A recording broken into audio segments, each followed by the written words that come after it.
how are you? It's me, LB. Welcome to the reshuffle, or welcome back if you're a frequent flyer. This is going to be a little mini mid-February check-in for my Rams. We have two decks today, neither of which you like, by the way. We have the classic Centennial, Rider-Waite-Smith, and then we have the Priestess of the Light Oracle. And I say, Aries, that you don't really like either of these decks because they feel like a little dark, a little old, just like a little too, I don't know, stuffy. Of course, we open up on the adjustment card. It was actually this specific card that you were like, oh, I'm not into it. You instead seem to be really drawn to something really light and bright, like the Light Seers Tarot that we used for another reading that we just did a little bit earlier, because there's something in your energy, like you just got a break, or you're just about to catch a break, catch your breath, catch up in some way. And it feels as though like there's sort of like this recess energy of like, oh, I just want to hang out. I just want to go off. Like, I just want to go play. Like, I just want something light. It's that kind of energy. It's almost like there's a very like school academic vibe around your reading today. So they could just be using this as an example, school, going back to school, finishing up school. Those might be things that are like relevant for you in some kind of way, but it gives me that impression of like when you just finished your midterms or when you just finished your finals and you're like, oh, thank God that weight is off of me. A lot of you guys seem to have just been kind of like pushed through the birth canal, or it's like you finally just like managed to like have a breakthrough in some way, complete an initiation, like put something behind you, and so you're all as a whole, but especially you as like the baby new year, like, oh, I just want to play. I do not want to look at these stuffy old decks, Lauren. I do not want to look at these stuffy images. Like, but the thing is, what I keep hearing is you must briefly return to the forest. In psychology, in archetype, in magic, the forest is a place of initiation. It is a place of discovery. It is a place where, much like the desert, we strip ourselves bare of our human finery and we kind of reconnect to the beast within. And it's a very spiritual place, right? It's a place where we initiate. And so I feel like you're going to, even though you kind of want to like play hooky, and I think you do get a minute to kind of like stretch, I want to say stretch your wings, but I keep hearing feathers. You want to like spread your feathers or like stretch your wings. I'm actually seeing actual like large feathers and feather crowns now. So I don't know if there's something about airing out your feathers. You need to air out your feathers. Which is so funny. It feels like there's also something funny, and not just in your reading, and another one, Aries, about like misinterpreting the messages, like Pisces getting a message about like mediums and thinking that it's mediumship when it's actually talking about like writing versus painting versus singing, like these different creative mediums. There's something about like air. You might be thinking of like air, the suit of swords, philosophy, thoughts, beliefs, when really they're talking about like wind, bitch, like air. Like there's something really funny about that. Like just like the collective energy, which I personally really enjoy. I always love when just banana peel stuff like that happens because it's just so innocent and it just lets everyone have a laugh when we so desperately need one. And I know you need a laugh, Mary, so this is in part why you're like, I don't idea this dusty deck. And it's not dusty, don't be rude. This is a very nice deck. It happens to be one of my favorite, especially right now in my practice. But it absolutely has the feeling of, I just finished my finals, I just graduated, but I still have to like go and clear out my locker and return my library books before I can like walk across that stage and like to hell with this joint, right? It's that kind of feeling of like I still have to like break stuff down and bring stuff home. It's a, what is the word? I guess an offboarding of sorts, an off-ramping. And part I say that because at the bottom of the deck, we have the portal card. And it's marked by number 1, which is your number, Aries. It says portal, infinite mind, awakening consciousness. And what's really interesting is I see you being forced to go back into the forest and basically like clean out your cupboards, clean out your locker. For those of you that are doing like higher level energy workings, it might include actually like shutting down portals, shutting down like intuitive intuitive spaces, energetic like there's just like a lot of cleanup that's kind of being asked. And even Barney, the Jesus Christ, clean up, everybody everywhere, clean up, everybody do your share. There's also something about like Bear in the Big Blue House is coming through, and they're showing me bears and how they graze and they hunt and they eat before they hibernate. So I do think there's something about like a little break, a little vacation. Like there's a little, like there's a pocket of ease that's really nice for you that's coming up shortly, I believe. But again, you are required and requested to go back into the forest and go clean out your locker and go get your old papers and return your library books. Because in the process of it, one, they're telling me that you don't always have this process, or it wasn't always afforded to you. You might have had to make transitions really quickly, a lot of spontaneous shifts. Like there wasn't always a lot of opportunities to like say goodbye, clean out the locker. It's like you're just enrolled in a new school the next day and you're like, where'd all my shit go, right? Don't worry about it. You'll get new stuff. Feels like that's the kind of energy around. So you might not have actually gotten, like even in terms of spiritually with like your spell work and stuff, and like actually like breaking down a spell. How do we close out this circle? How do we close out this working when we're done with it, right? There's like a lot of, you have a shit ton of experience, I guess, number one, right? On how to begin, but not necessarily like how to end, how to wrap things up, as a way of building a bridge to the next thing. So it feels like instead of building a bridge to the next step, you oftentimes, you like try and, I almost want to say like, you go, oh, the heaviness of that is over. Great. So you feel light, and so you spring yourself into the new. But because the old wasn't properly cleared out, whether like very literally, like in life, relationships, whatever, or whether it's like energetically, portals, relationships with spirits, different workings, just a whole bunch of shit like didn't get closed out, then that just comes with you, which is why like the cycles for a long time seemed really similar and you're going through the same thing,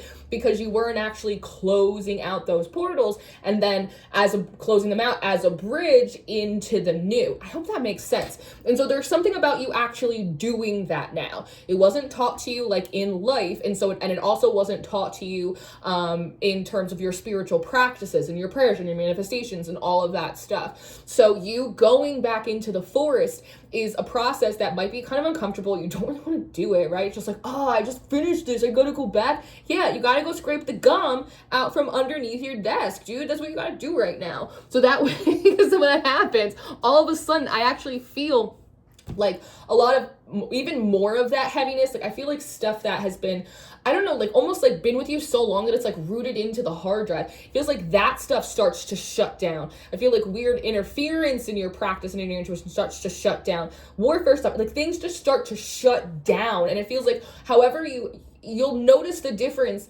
now and in a couple weeks that like this, oh, it feels so light. It does feel good and it does feel light, but it's almost just like candy that when you actually settle in it, you're like, oh, actually, it's like when you get kind of like, I don't know, like manic, or like kids when they're running around and they're like, oh, and then they sit down and they go, ooh, I feel kind of nauseous, right? It's because there's still something in there that's kind of moving and grooving. There's something about you actually feeling better, a different, I know it sounds funny, but like a different kind of better, not just like shock and awe and relief that like you kind of birthed or pushed out something big, or you made it through a big part of the process, but like it's like deeper on like a cellular level. You feel like a deep cellular healing in some way and a deep rejuvenation. It's like, oh, I could feel that I'm moving to the next step because I can see the steps presenting in front of me now, as opposed to, again, like you leaping and having to hope the steps, I don't know, appear underneath you. It's a totally different way of doing things, right? Well, again, when you graduate and you move to kind of the next thing. But in that, I see you shutting down all of like these energies, these portals, cleaning out your locker, so to speak. And then there's like a shift, because here you are like this sundial, and it feels like where you source your sun, your energy, your messages, it feels like that actually starts to shift. You might be seeing a lot of sunflowers right now, with the idea of like, you used to do all of this work over here, but as you re-enter the forest and you clean all of this up, I also feel like they're handing you something. They're handing you a key in the forest. There also might be something here about when we skip those steps, we don't have access to the key, and then thus the doors that we're trying to get into don't unlock. And so we find ourselves trying to beat them down, often unsuccessfully. So there's also a reward, in addition to like some rejuvenation or some relaxation that comes after returning. And again, it's like brief. It's like going back in again to like, and I don't know why they're using this. Did I not return my library books in high school? I don't know. I'm 33. Like, I don't, we're so beyond that now. But you have to go in, return your library books, and clear out your locker and shake hands to your teacher that definitely helped you pass because they liked you and that was the only reason. And you know, you gotta do the thing. And in that, it almost feels like, I don't know, like I almost see like a piece of paper with a phone number, or I see like a piece of paper with like a name, or I see like an actual key. Like it could be like, there's sort of like a nepotism energy in there. Like, I don't know, this spirit or this ancestor liked you, so they like pulled a little string for you, like over there, because you went back into the forest to like do your job, to like to work the process, right? Or like when you go back and then one of your teachers or one of the administrators who happen to like you is like, hey, make sure you call so-and-so at, you know, the bursar's office at whatever, and they'll help you with this, or I know someone over there. There is a little bit of like, I know a guy here energy, but again, it's, you can only get it by being in the forest in some way. And there is the Three of Cups, a celebration. There's also something about like a personal celebration. Part of this confidence is like, oh, no, I closed out the cycle. I followed the steps. I did the weird spiritual work that they had me do to close out that spell that I left open for like however long you left it open, right? It's like, no, I did my homework. And so that feels good. And it feels like it also provides like evidence for the subconscious when you're in the new, and it's like, I'm scared. And the subconscious is like, but we already did this. We already closed that. It provides like a nice comfort and confidence to you. Calming the waters, you don't say. Card number 3, peaceful self-regulation. This is important too, because this also teaches you how to pace yourself. And again, 3s might be really significant for you. Like I would say like 31, 31, 13, 13, 3, 1, 3. Different variations of those 1s and those 3s are coming through a lot. You might be a life path number 3. There also might be something here about, there's something about the cooling waters of the moon. The cooling waters of moon magic. You might be also in a space where you are being led to education, led to information about how to balance like your own energies within you. We are in Pisces season, so Pisces season is really very much of it's a very holistic sign. You know, for instance, like Pisces are, you know, they're wet. And it's often like kind of like a cooler sign because it's ruled by like, say like Neptune. It's a feminine energy.